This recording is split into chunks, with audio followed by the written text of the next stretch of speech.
Hi, good evening to everyone. Thank you for joining us. I am Mariana Gomez, and I'm in Colombia. It is noon right now, so good evening for you, for most of you. I will briefly present myself, and I am honored to be holding this conference where we are going to be listening to Nonhle Mbuthuma from South Africa. And I am very touched and resonate a lot with Nonhle's story and with her struggle, because I have been involved in a similar process here in Colombia, where Cajamarca, a town in the region where I grew up, was the first town in the country to hold a referendum to say no to mining, to a huge gold South African corporation.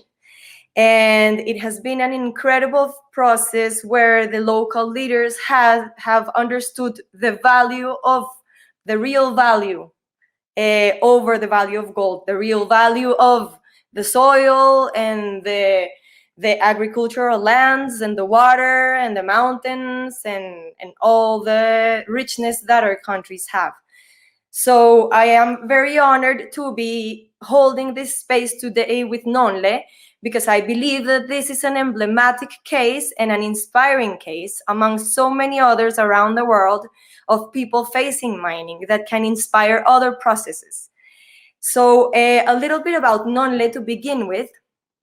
She is a land defender, and her community has struggled to kick out Minerals Resources Limited, an Australian mining corporation with British investment.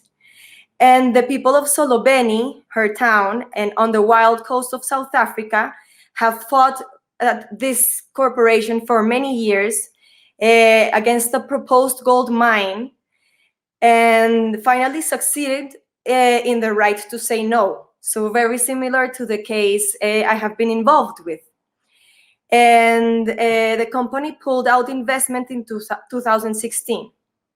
The proposed mine would have destroyed 22 kilometers by 1.5 kilometers of area of the Amadiba people's sacred riparian and coastal lines, polluting water upon which the community depends for fishing and farming.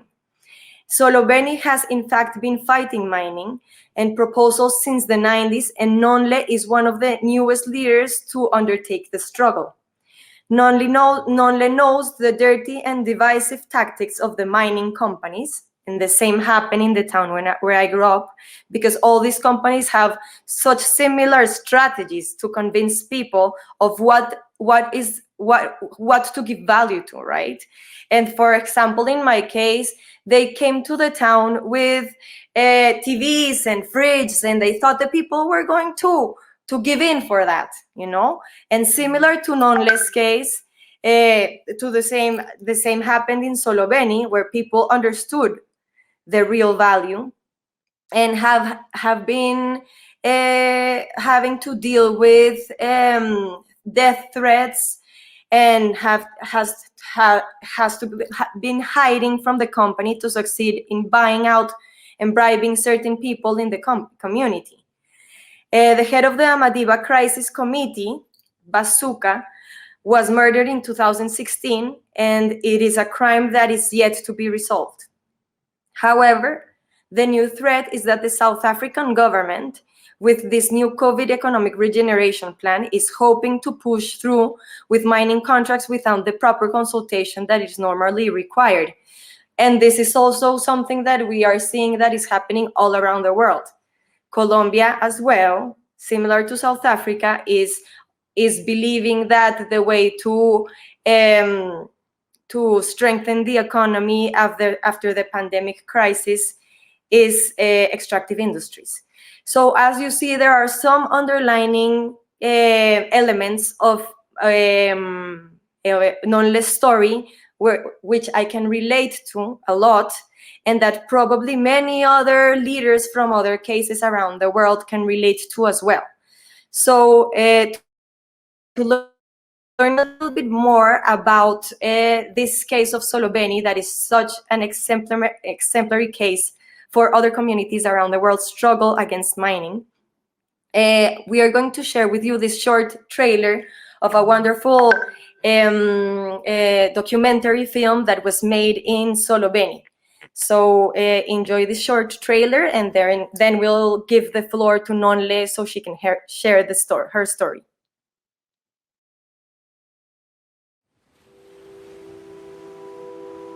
Even during Jesus' time, there was brothers, they betrayed each other. This mine will happen. This was the God that buried this treasure for us. Nobody will stop us. My forefathers died for this land. If I'm gonna die, I will not be the first one. This has happened many times in many centuries as families. But that doesn't change that Nonhle is my cousin.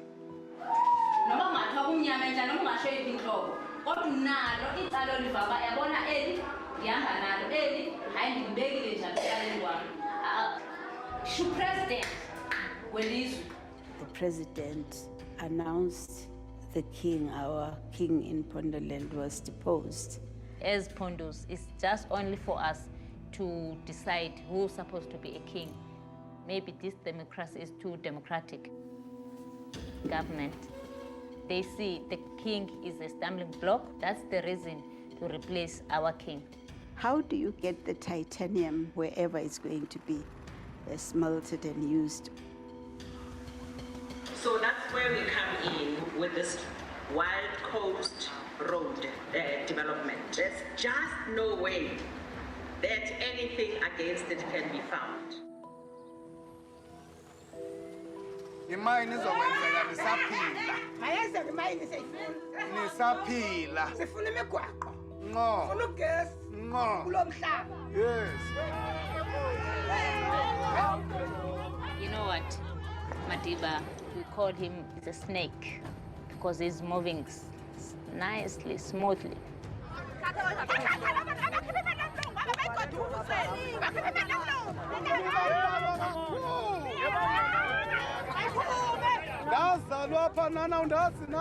I'm the target, I'm the wanted. Nobody said, we fear Amadiba, Amadiba must not be here. No.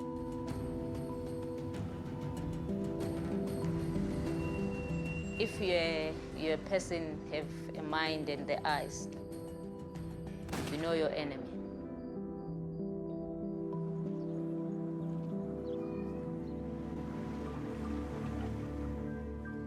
Kaloku ucindezelo laphela ngoku.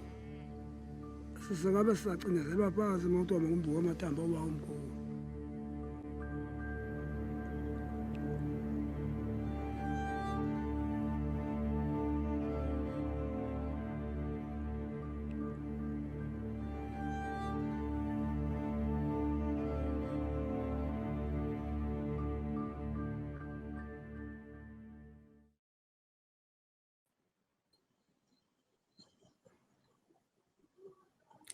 So here we have Nonhle with us, and I am now going to give Nonhle the floor so she can share her story and the update on the Xolobeni case.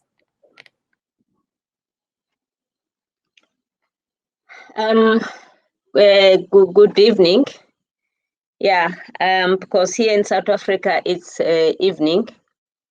I hope where you are, I don't know what time is it. The struggle of Xolobeni, it's a long struggle.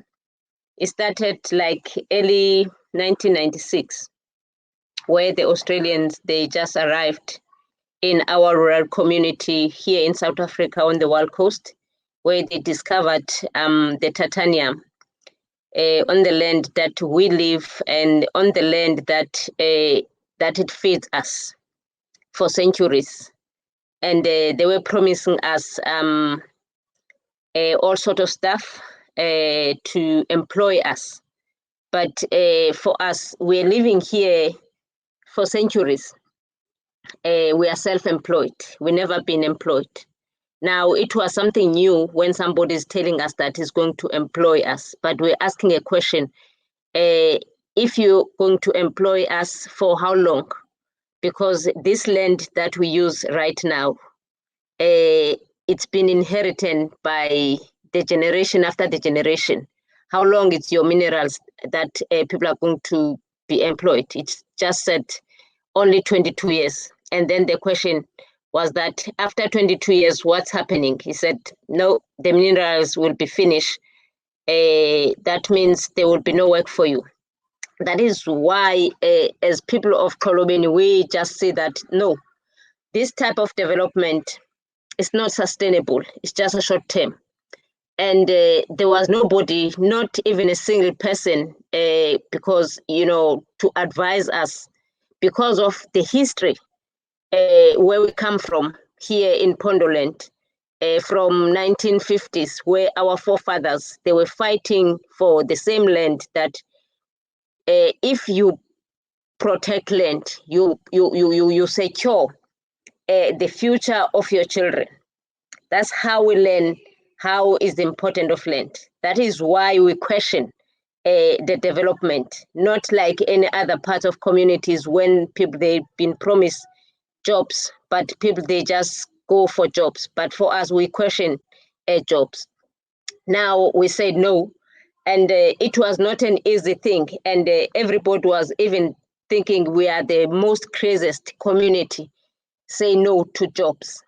And we said that, no, we are working here because we produce food, we feed ourselves, and at the same time, we sell.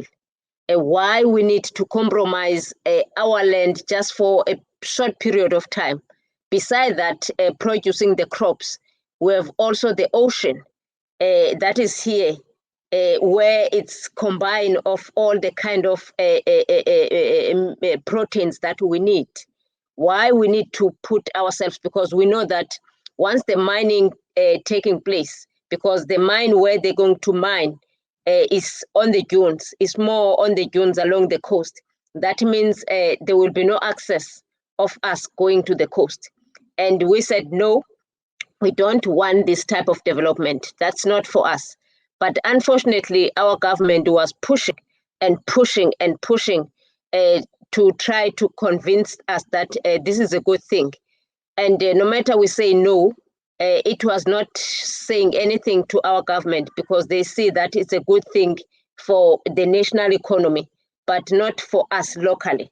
Because we said, yes, it's good for national economy, but locally it doesn't fit to our local economy. Our local economy is agriculture, which is something that we know how to produce and know how to sustain ourselves. And they did keep coming and consulting us, because the laws also allowing the mining companies to do consultation. This is the time where we just realized that, okay, no matter we say no to a mining company, but the mining company keep coming back. And then we just sit down, we said, no, where is our right? Are we not having a right to say no? Are we not having a right to choose the way we want to live? And then we try to find the legal aspect, because these mining companies, they always go to vulnerable communities in the rural areas where they know that people, they don't know their rights. Unfortunately, because of the history, we know our rights very well. They couldn't rob us like in other parts of the country where they robbed, then they left nothing. And now we advise the lawyers. And when we advise the lawyers, we did find a human rights lawyer, because we're just seeing this, it was a human rights violation, because our own government gave the mining company a permit to prospect in our gardens while we're planting.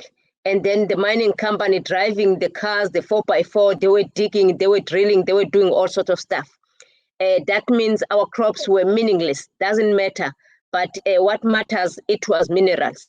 And it was ended up a fight between us and the mining company, where we chased the mining company. We said, no, you cannot just come and destroy our mealies and our yams and our sweet potatoes because of you are doing prospecting.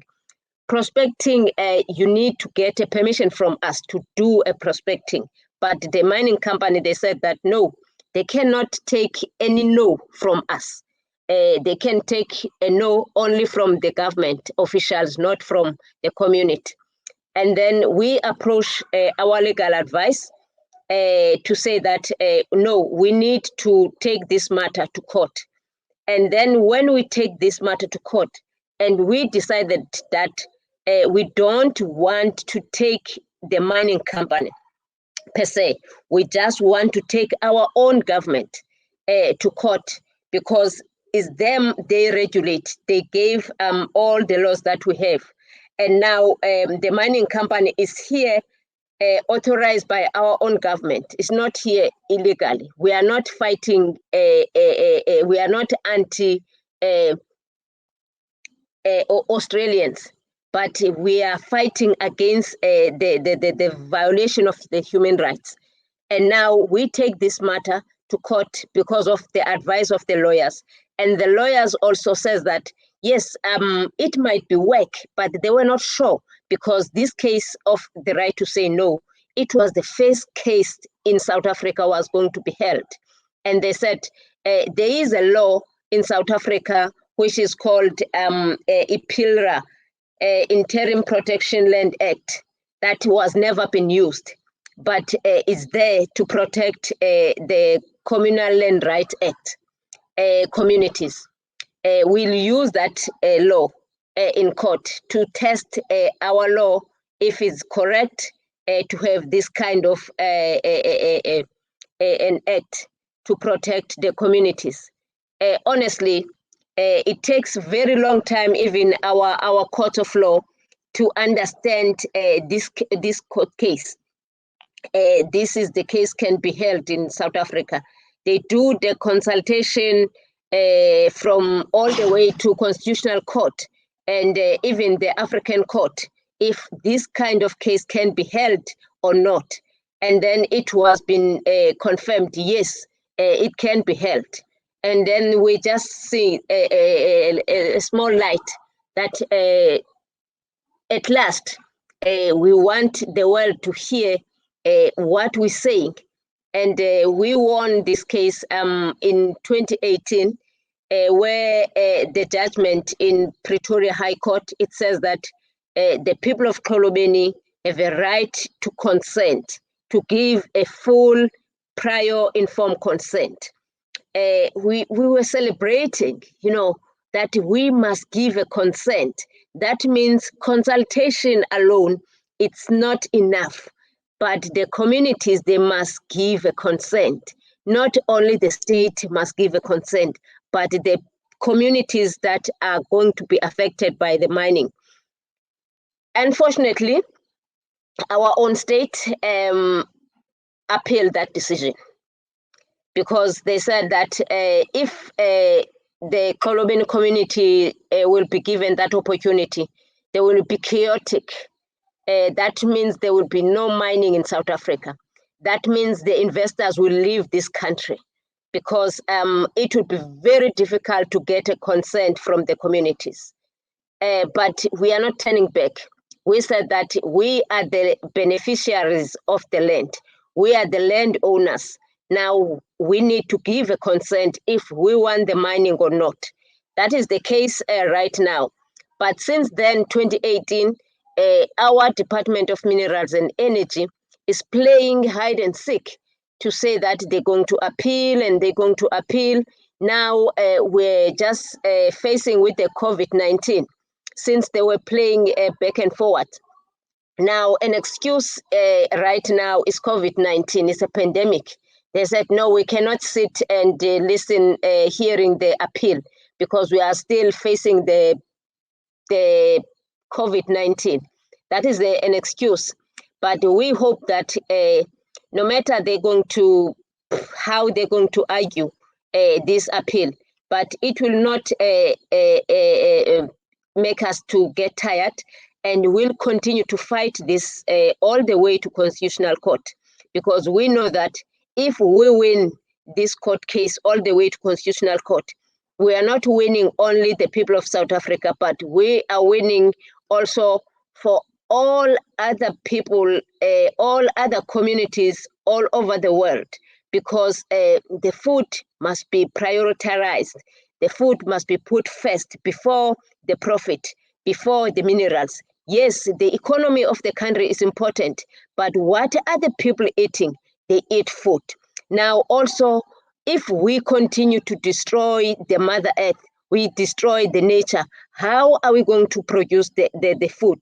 Because right now we are facing with the climate change, we are facing with the global warming as we speak, where it's going to be very difficult to produce the crops because of the activities that have been done in the mines and are related to mine. But if we mine less and then we do agriculture more, that means we'll save more lives in this world. That's what we are saying as people of Xolobeni. That is why we said that this case is not only about the people of Xolobeni, but it's about the whole world. If we get support from everybody that, please, consultation is not enough, but communities must give a consent, and we must be treated like private owners when it comes to mining, because if the mining company discovered the minerals where it's a private land, they get a consent from the private owner. But if the land is owned by a collective, like our land, it's a communal land, that means we have no right to give any consent. That means the person can give a consent is the state. And we said that the right must be the same. Thank you.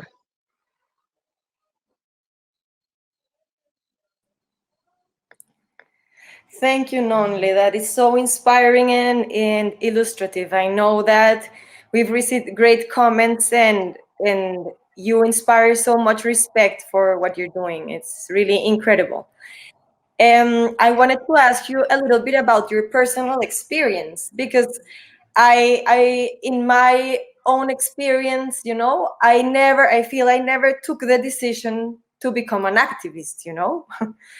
Like one day it just happened that the company came into our land and I just felt the drive to do something about it, you know. I just couldn't stand there watching how they were going to build like the largest tailing dam of South America where I grew up. And it was like something like from the gut, you know. So I wanted to ask you a little bit, like to share with the public a little bit about how you became an activist, and what has it meant for you, for Nonhle. You know, yeah, for me, become an activist, I don't know, I find myself here, honestly. Also, I think because of I was raised by my grandfather and my grandmother, the education they gave it to me about the importance of land. And my grandfather, he was part of the Pondo rebellion, fighting against the British, where they were trying to invade Pondoland as well. That kind of education he gave me, it inspired me and it's encouraged me. I didn't forget when I see these cars driving in our field, in my memory, it was coming back what my grandfather was telling me, that there was helicopters were flying here, they were been shot, and for them, they were not even having guns, nothing. But, you know, all those kind of stuff. Now I just see, because he told me one thing that, okay, now he have done his part. Now it's up to us. And he was assuring me that, my child, please make sure when you take a decision in terms of the land, make sure that you're going to take a decision that is not going to affect the next generation. Take the decision that you make sure that your children are not going to cry and your children are not going to blame you that we are on this shack because of our parents. Don't be part of that and die in a way where your children will be proud. And I'm proud about my grandfather today because as people are talking about starving, I never experienced that. It's because of what he fought for. That is why even myself, I'm fighting like nobody. I'm not even looking back because I know that even if I die, I will die for a good cause and not where my child is going to say that, oh, I'm starving because of my mother, sell the land.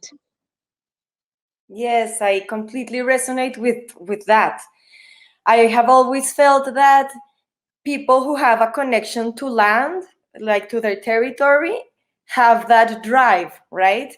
And it's like I work with indigenous people and there's no division, you know? The people are part of the territory, and the territory is a part of the human being. But that's why I find it amazing that the companies actually achieve to bribe local people and to convince them of the contrary, right? So I wanted to ask you a little bit, what was the strategy of the company to divide your people? How did they achieve it to buy local people, like to bribe them? How do you think that comes about if all the people in your town have this similar feeling towards the land as you do? People are very touched when it comes to land. It's in our identity, it's in our veins.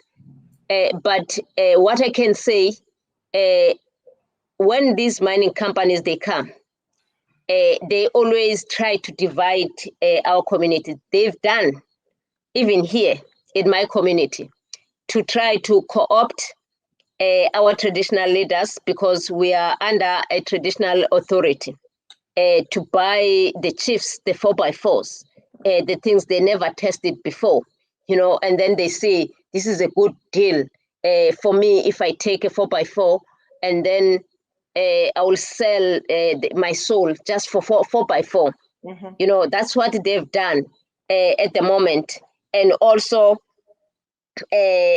to co-opt some politicians from the locally, national, all the way to make sure that they are on their own side. We're just at our own, nobody want to listen what we're saying. We're trying to go all over to try to explain, but all the doors were closed because everybody was being co-opted from local up to national. When we try to tell them that, no, please, we don't want this mining. But it was very difficult. That is why we ended up to go to court. But we didn't give up. Even if our chiefs were being co-opted, even the leaders, including the South African police, because when these mining companies, they are coming to do the consultation, public consultation to our communities, they are using our own state police, where we see that this is an intimidation to our community. You can imagine, this is a public hearing. What is the purpose of bringing law enforcement? You see? And you can see that even the police to be present are not there to protect the community, are there to protect the mining company. Yeah, I understand what you say. And in that sense, would you say this is a common recipe for other cases around the world? Yes, it's a common thing. It's a common strategy. Especially if I can make an example here in South Africa, because all over you hear the same thing. These miners, they are not just coming and talk to the people that they're going to mine, but they are coming to prepare their own ground before they speak to you. And if you see here in South Africa, we have so-called Black economic empowerment, where the South African says that the Blacks were not part of the economy. Now we need to form we need to have the Blacks to have companies. And when you see those companies, also there's quite a lot of the connection between our politicians. They are the directors of this Black economic empowerment. Even our traditional leaders, they are part and parcel of the directors of the Black economic empowerment. And you can imagine, like, for example, in our case, our own traditional leader, he is a mining director. At the same time, he is a traditional leader. That means he's the one, he's going to give a go-ahead that the mining must go ahead, and also to speak on behalf of us. At the same time, our South African government, because we fought that, we said, no, they can't be a referee and the player at the same time, because you can't lead the community and then you give a signature, you give a go-ahead to authorize things, to be in the business, because they are making our people to be a business people. If our traditional leaders, they want to be the business people, they must be out to be a leading of society. And now we see that our South African government is regulating an act right now as we speak, where it's called Traditional Leadership Coastline Bill, where it agrees that the traditional leaders have a right to make any agreement with a mining company without consulting the people. They are pushing to make sure that they taking the rights away from the community and give the individuals. That is the situation right now. And we are fighting that law because this is a Bantustan law. This is an apartheid law. They are trying to bring in a new democracy, but in a good way, where they said that, no, we want to recognize the traditional leaders. No, this is not the way of recognizing the traditional leaders, but this is a way of taking the rights away from the people. Yes, I have a question very related to what you're mentioning, because in my case, I have always felt, as I was saying, you have built the campaign of the right to say no, and for example, in my case, we held the first referendum in order to vote against mining in the municipality. And I always thought that it's more than a matter of an environmental issue regarding the mining, that of course it is. When there is a campaign or a local movement to defend the right to say no, it's also a matter of democracy, precisely what you're saying, right? On how we participate in the decisions that will affect our future, right? And in that sense, I wanted to ask you a little bit more about what has saying no implied, and how do you relate this to the apartheid heritage in South Africa? You know, this if you see here, as I said earlier, we were coming from the 1950s, where Pondo rebellion was been taking place. Now, if we look at this, where the communities in Pondoland, where I live right now, the government were forcing us to choose between the sack of sand, the bag of sand, and the bag of money. When we look at this, there is no difference. And the Pondos, what they've done, which is my tribe, they choose the land over the money. Because the reason why we choose the land, we know that the land is not going to be finished. But the money, I can take it in that bag, but it won't reach my child. It will be finished before my child grown up. That means there is no future of the next generation. That is why the heritage, the history, it was so important for us to fight this struggle. It was not that because we're clever than anybody else. It's because of the heritage, the history.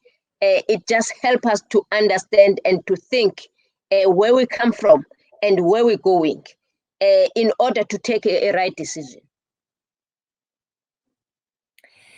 And in order to start wrapping up our conversation and give space to the questions that the public have raised, I wanted to ask you, you've shared a little bit about how would the mine affect your livelihoods and your crop areas, your agricultural lands. But I wanted to ask you, as a leader, as a local leader, what do your people long for? What is the longing of their future and of their land? Yeah, it's correct. This mining will affect a lot our livelihood. As I'm speaking, 72 households that are in the mining zone, and I'm talking about 72 households, not people. And our households are quite big. The smallest, we have 25 in each household. And you can see how many people that are going to be displaced. And beside that, the water that is going to be used, according to the mining application, it says that 15 billion liters of water will be used per year. 15 billion. That means that water, they will take it from our rivers. Will be shortage of water. And also our estuaries will be contaminated. Our estuaries, it's a home of the ocean. That means if the estuaries are being contaminated, that means there will be no fishes to the estuaries. We kill the marine ecosystem. Those are the things that nobody consider. And also, once the land, because we know that when they dig up this mineral, they will use some chemicals, and those chemicals will contaminate our soil. That means the produce that we are producing right now, it will be no more. Because we've been to other parts where this type of mining is already taking place. The communities are complaining of they are no longer producing any food any longer. They are starving. Whereas here where I live, starving is not an issue, not at all. Even during this COVID-19, as people are living given the food parcel, we never given even a single one a food parcel because of we do have food. That is why I said that for us, it's very important to make sure that the land is being protected, and the land is being protected for sustainable development. For example, which is agriculture, which is ecotourism. Those are the alternatives that we are talking about here, that we said we want to see here. But it's unfortunately, when we talk about tourism, our own government also did not understand us. What do we mean? When we said agriculture, they don't understand. What do we mean? Because also agriculture is too big. You see, we are not talking about monoculture. We are talking about permanent agriculture, which is the agriculture can be live longer.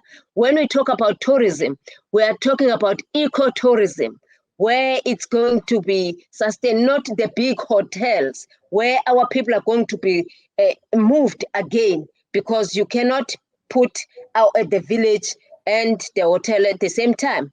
That means you need to move for a hotel. That's what the government is trying to do right now, to say that the people of Xolobeni are anti-development, which is not true, because they don't want to listen what we're saying.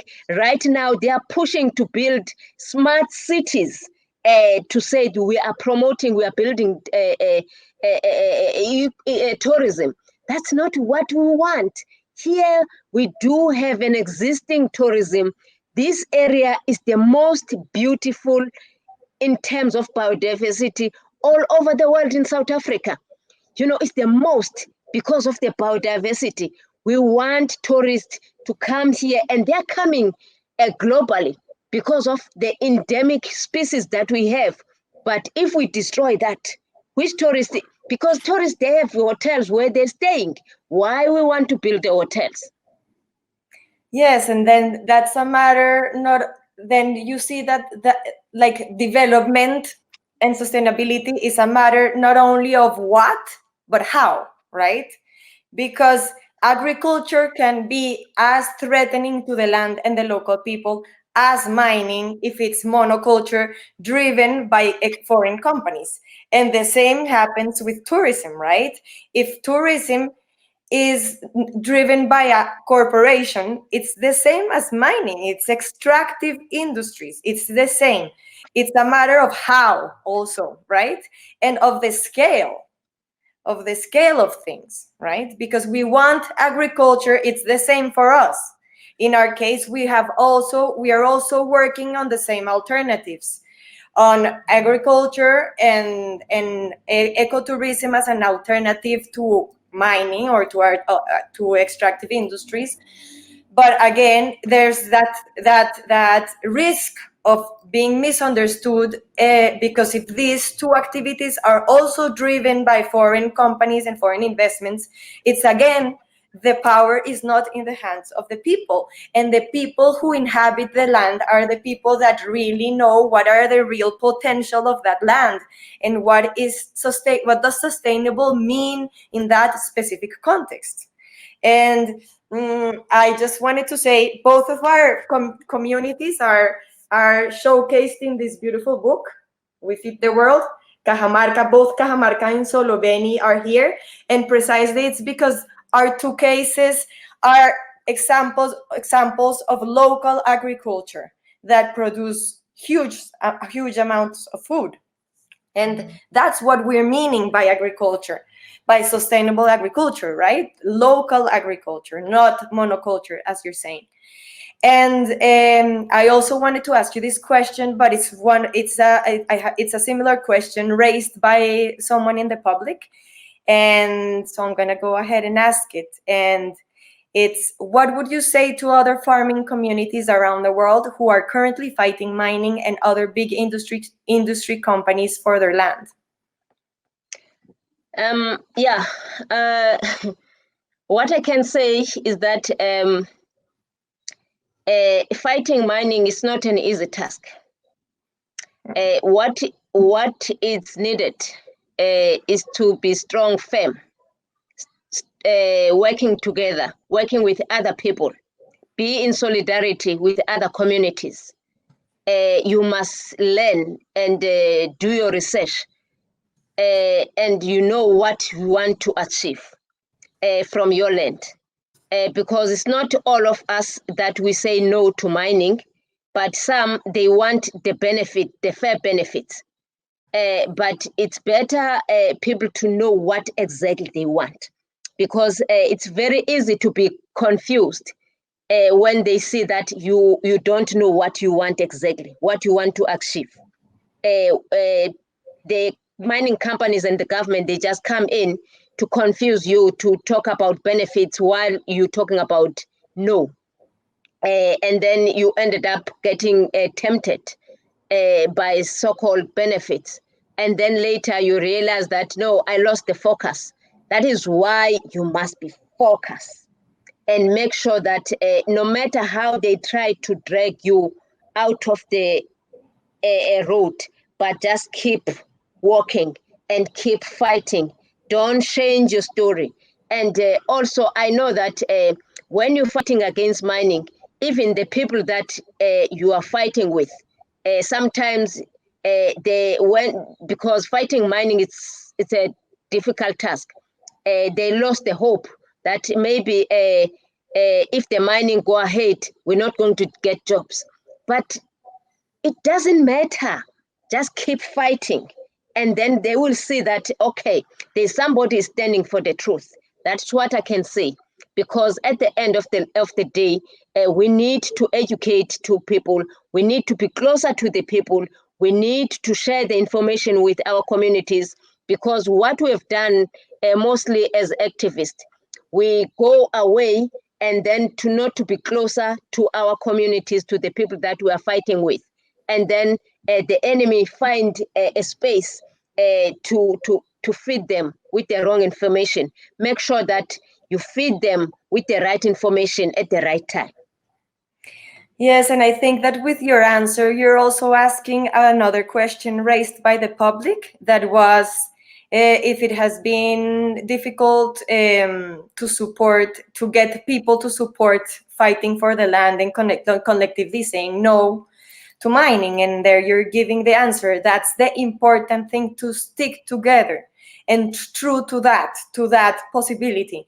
And I would also add, and never lose the confidence in that building a livelihood that will bring well-being both for the people and for nature is a possibility.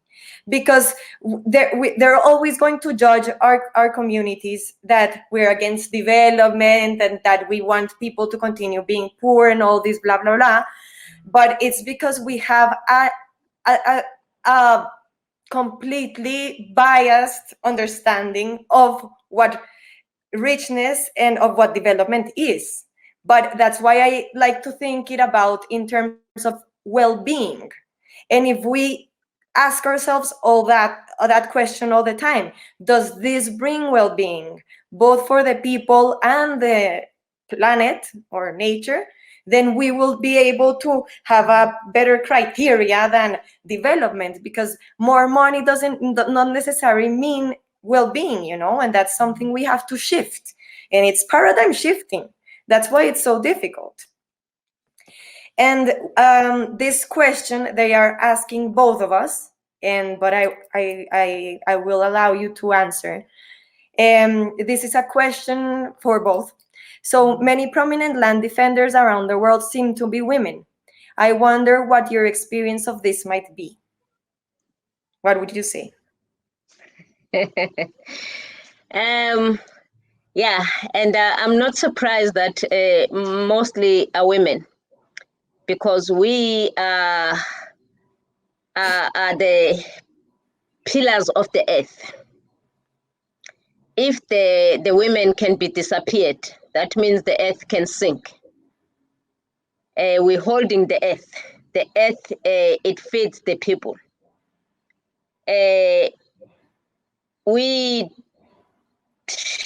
To be there is very difficult and it's very painful as a woman, because you've been named, you called with all sorts of names, you know, and patriarchy, you know, we know patriarchy, it's always like this woman, you know, she thinks she knows everything, and they insult you, they say all sorts of things, you know, they try to pull you down, you're sleeping, crying, you don't want people to see that you've been hurt, you know, it's very, very painful, and you've been threatened, your life, your children, your family, because they know that us as women, we can't fight back. We don't have muscles. But we are good in talking. That's why they use all kind of stuff, intimidation, you know, sending the SMSing that are threatening our lives, where they're going to test you, how strong you are.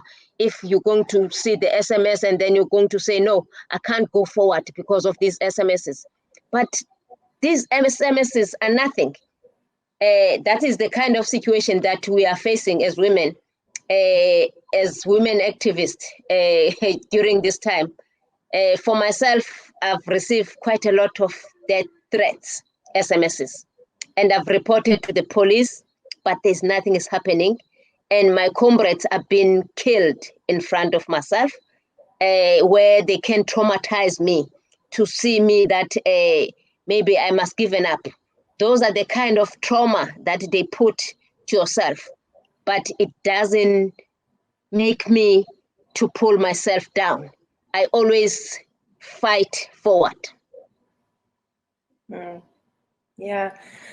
Well, I think definitely there's a strong connection between like being a woman and understanding the life-giving energy of the land, right? And yeah, I agree with you. And in our case, it also many women were like, when the men were working the fields, the women were the ones standing in the bridge blocking the roads so the trucks couldn't enter.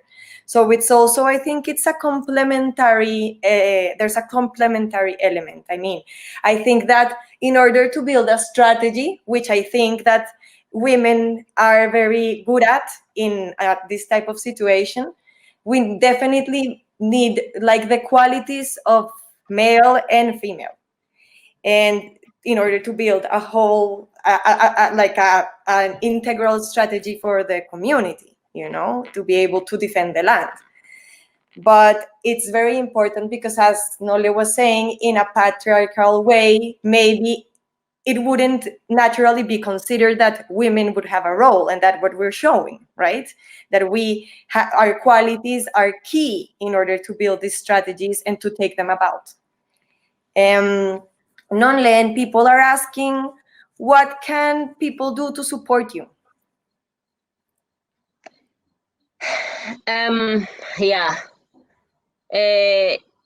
Honestly, the support, it's very important because right now, as I'm speaking, we do agriculture for ourselves because our government, in terms of the budgeting and the economy, we've been cut out.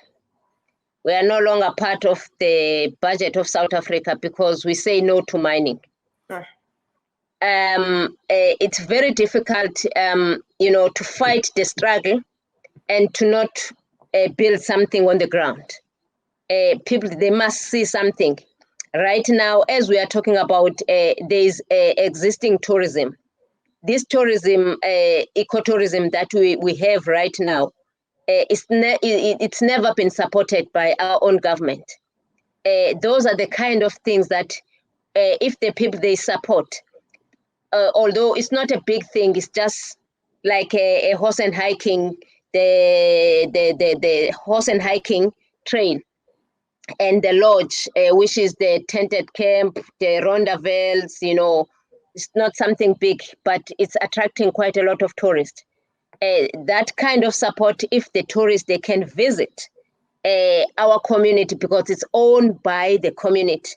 The profit that it's made from that lodge, it supports our own community right now as I'm speaking.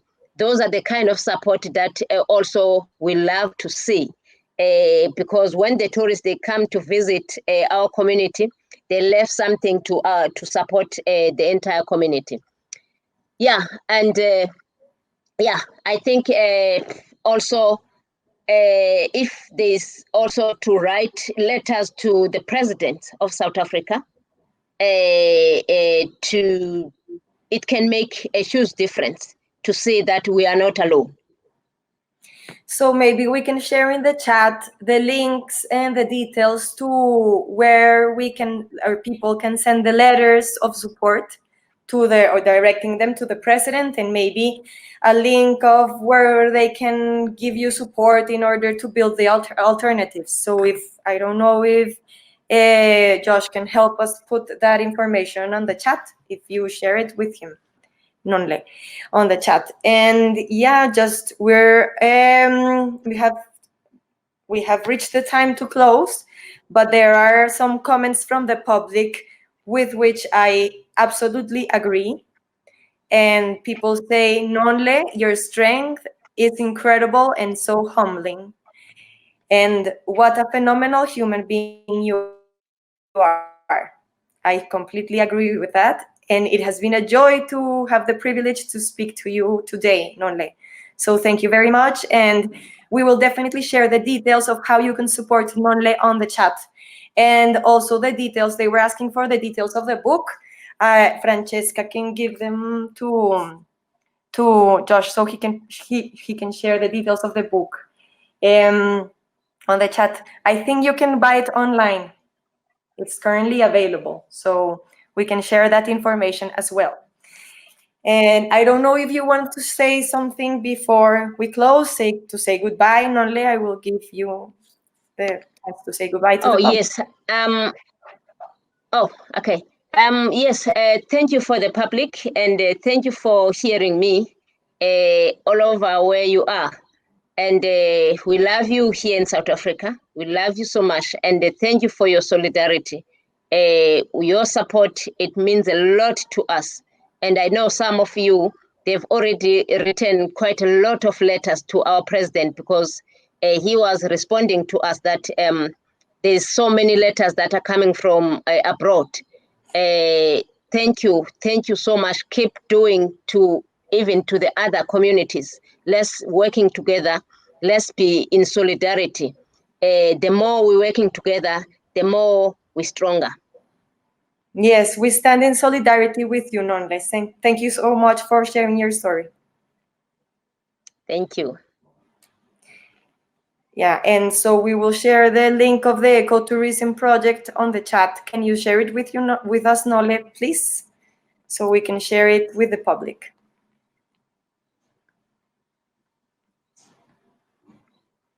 Thank you so much to all of you for attending this conference and for all the support behind the screen from Josh and Francesca for preparing everything. It has been a joy to be here. Thank you so much for this opportunity.